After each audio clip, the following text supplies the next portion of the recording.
Hello friends, জয় মোহনবাগান।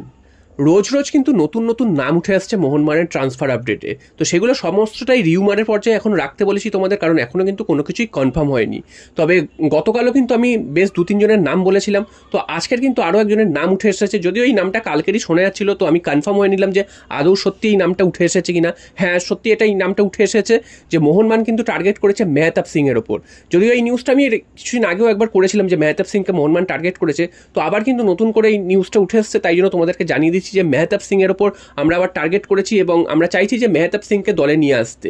তো মেহতাব সিংকে দলে যদি নিয়ে আসতে হয় সেক্ষেত্রে কিন্তু মুম্বাইকে একটা বড় অঙ্কের ট্রান্সফার ফি দিতে হয়। তবে ট্রান্সফার ফি দেওয়ার প্রশ্নে মোহনবাগান কিন্তু সবার আগে, কারণ মোহনবাগান যত ট্রান্সফার ফি হোক না কেন, যদি কোনো প্লেয়ারকে টার্গেট করে আমরা কিন্তু সেই প্লেয়ারকে নিয়ে ছাড়ি। তো সেদিক থেকে দেখতে গেলে মেহতাব সিংকে মোহনবাগানের এই মুহূর্তে টার্গেট করেছে বা শর্টলিস্ট করে রেখেছে, এটা কিন্তু বলাই যায়। এছাড়াও কিন্তু আরও 2-3 জন ভারতীয় ফুটবলারকে টার্গেট করে রেখেছে মোহনবাগান, যেমন পার্থিব গগৈ, এছাড়াও কিন্তু রয়েছে ব্রাইসন ফার্নান্ডেজ। তো এই নামগুলো কিন্তু এর আগেই উঠে এসেছিল। তবে এদের মধ্যে যে সবাইকেই নেওয়া হবে তার তো কোনো মানে নেই, বা সবাইকে নিয়ে কোনো লাভও নেই, কারণ মোহনবাগানে কিন্তু যথেষ্ট ভালো ভালো প্লেয়ার রয়েছে। তো এরকম এইসব প্লেয়ারদের যদি সবাইকে যদি একসাথে নিয়ে নেয় সেক্ষেত্রে হয়তো অনেকে বেঞ্চে বসে থাকবে, অনেকে গেম টাইম পাবে না। তো সবাইকে নিয়ে অযথা লাভ নেই এবং প্রত্যেকের গেম টাইম পাওয়া উচিত। তারা যদি অন্য দলে খেলে সেক্ষেত্রে কিন্তু গেম টাইম পাবে। এবং মোহনবাগান চাইলে কিন্তু ভারতের সমস্ত প্লেয়ার আছে, সমস্ত প্লেয়ারকেই মোহনবাগান কিনে নিতে পারে। তবে সেটা তো করে লাভ নেই। তাই জন্য কিন্তু মোহনবাগান বুদ্ধি করে আগামী মৌসুমে দল গঠন করবে, কারণ আগামী মৌসুমে কিন্তু বেশ অনেকগুলো ম্যাচ খেলতে হবে, যেটা এই বছর মোহনবাগানকে খেলতে হয়নি। খেলার কথা ছিল, তবে ইচ্ছা করে এএফসি চ্যাম্পিয়ন্স লিগ থেকে মোহনবাগানকে বার করে দিয়েছে, যার কারণে কিন্তু মোহনবাগানের সেই ম্যাচগুলো খেলা হয়নি। এছাড়া কিন্তু আগামী মরশুমে মোহনবাগান আবার সেই এএফসি চ্যাম্পিয়ন্স লিগ 2-তে যোগ্যতা অর্জন করেছে। এছাড়াও ডুরান্ড কাপ রয়েছে, আইএসএল রয়েছে, সুপার কাপ রয়েছে। তো অনেক টুর্নামেন্ট রয়েছে, অনেক ম্যাচ রয়েছে এবং মোহনবাগানের কিন্তু এই সমস্ত প্লেয়ার একটু ভালো ভালো প্লেয়ারদের যদি নিয়ে রাখে এবং তাদেরকে যদি রোটেশন করে খেলায় সেক্ষেত্রে কিন্তু মোহনবাগানের সুবিধা হবে।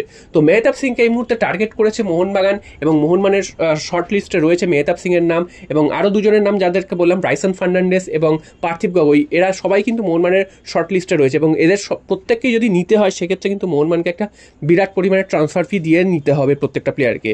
তো মোহনবাগান যদি চায়, তো প্রথমেই বললাম যে মোহনবাগান যদি একবার কোনো প্লেয়ারকে টার্গেট করে বা কোনো প্লেয়ারকে নিতে চায় সেক্ষেত্রে মোহনবাগান সে নিয়ে আসবেই। তো তাই জন্য কিন্তু এই প্লেয়ারগুলো যদি শেষ পর্যন্ত মোহনবাগান চায় যে এদেরকে নিয়ে আসতে, তাহলে কিন্তু মোহনবাগান এদেরকে নিয়ে আসবেই।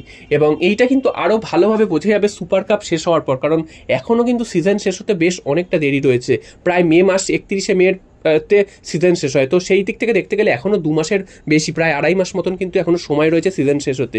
তো মোহনবাগান যেহেতু চ্যাম্পিয়ন দল, আগামী মৌসুমের কথা এখন থেকেই ভাবতে শুরু করে দিয়েছে এবং আগামী মৌসুমের প্ল্যানিং এখন থেকেই করতে শুরু করে দিয়েছে।